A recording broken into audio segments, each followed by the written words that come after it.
दोस्तों, हमारा भविष्य पहले से ही लिखा होता है, ऐसा कई लोग मानते हैं और कई लोग इस बात से इनकार कर देते हैं। यह सवाल हमेशा से ही बहस का विषय बना रहता है। कहा जाता है, जैसा हम इस जन्म में करते हैं वैसा फल अगले जन्म में हमें मिलता है, जो को कुछ हद तक बात सत्य भी है।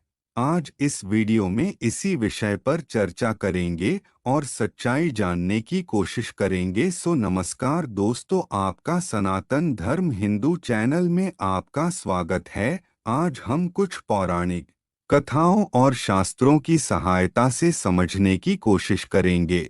वाकई भविष्य पहले से ही लिखा होता है या फिर हमारे कर्म है जो हमारे भविष्य की धारा को सुनिश्चित करते हैं? तो चलिए शुरू करते हैं आज का यह विषय। दोस्तों, हम कृष्ण कथा में देखते हैं कि आकाशवाणी हुई थी जिसमें कहा गया था कि देवकी का 8वां पुत्र कंस का वध करेगा, लेकिन कंस ने यह बात सुनकर कहा वह मेरा वध तब करेगा जब मैं उसे जन्म लेने दूंगा। इस सोच के साथ जब भी देवकी का कोई पुत्र जन्म लेता तो कंस वहां आकर उसे मृत्यु की नींद सुला देता था। लेकिन जब देवकी की 8वें पुत्र की बारी आई तो वो विधि विधान के साथ जन्म भी लिया और बाद में कंस का वध भी किया। ऐसा इसलिए हुआ क्योंकि कंस की मृत्यु की भविष्यवाणी हो चुकी थी, साथ ही कंस के जन्म के साथ लिख दिया गया था कि उसकी मृत्यु किस प्रकार होगी और किसके हाथों होगी। यही नहीं दोस्तों, इस संसार में जो व्यक्ति जन्म लेता है उसका भविष्य पहले से ही लिखा होता है। मनुष्य का जन्म कैसे होगा, किस स्थान पर होगा और उसके जीवन में कौन कौन सी परेशानी आएगी, यह पहले से ही सुनिश्चित होता है और इसे चाहकर भी नहीं बदल सकते। इसके साथ ही आपको बता दे, ऐसे पौराणिक ग्रंथ मौजूद है जिसमें कई महापुरुषों के भविष्य के प्रमाण मिलते हैं। जैसे हम रामायण में देखते हैं कि यह पहले से निश्चित था कि भगवान श्री राम को 14 वर्ष का वनवास मिलेगा। इसका कारण भगवान श्री राम के द्वारा रावण का वध होना था। इससे आप सोच सकते हैं कि अगर माता कैकेयी मंथरा के बहकावे में ना आती और ना ही श्री राम को माता सीता के साथ वन जाना पड़ता, तो सोचिए रावण का वध कैसे संभव होगा, यह कैसे होना था। यह सब कुछ पहले से लिखा जा चुका था जिससे यह समय पे संभव हो पाया। ठीक इसी तरह सभी प्राणी का भाग्य पहले से ही लिखा जा चुका है। हम सब बस छोटे से नाटक के पात्र हैं जिसका किसी न किसी उद्देश्य के चलते इस संसार में जन्म हुआ है।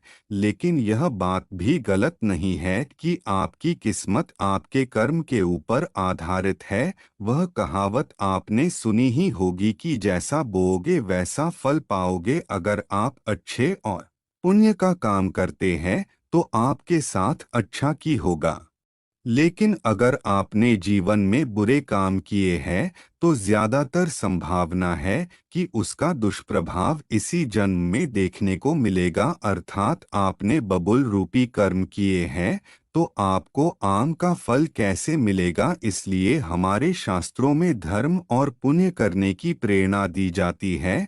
यही बस रास्ता है जो हमें इस जन्म मरण के चक्र से बाहर निकाल सकता है, वरना बुरे कर्म करने वालों को तो भगवान के चरणों में जगह नहीं मिलता। यही नहीं दोस्तों, तुलसीदास जी ने इस बात को चौपाई के रूप में स्पष्ट कहा है, कर्म ही प्रधान है, यानी कि मनुष्य जैसा कार्य करेगा वैसा उसे फल मिलेगा। इसी के साथ यह एक बात सामने आती है कि पांडुपुत्र अर्जुन के हाथों कर्ण का वध हुआ। उस समय अर्जुन ने श्री कृष्ण को कहा कि माधव मेरे हाथ कांप रहे हैं और ये क्या, आपने मेरे श्रेष्ठ का वध मेरे हाथों ही लिख दिया, ये कैसा भाग्य है। तो इस पर श्री कृष्ण ने कहा, ही पार्थ मैं कौन होता हूँ किसी मनुष्य को प्रारब्ध देने वाला, ये तो करनी का फल है।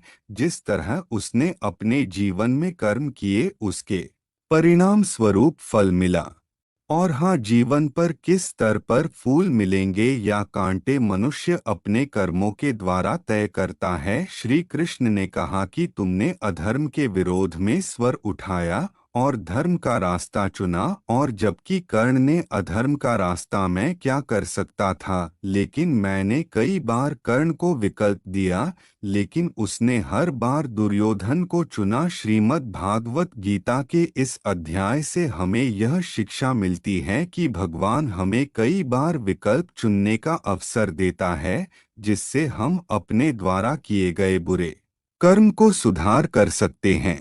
दोस्तों, इसी तरह की वीडियो देखने के लिए हमारे चैनल को लाइक एंड सब्सक्राइब करें। धन्यवाद।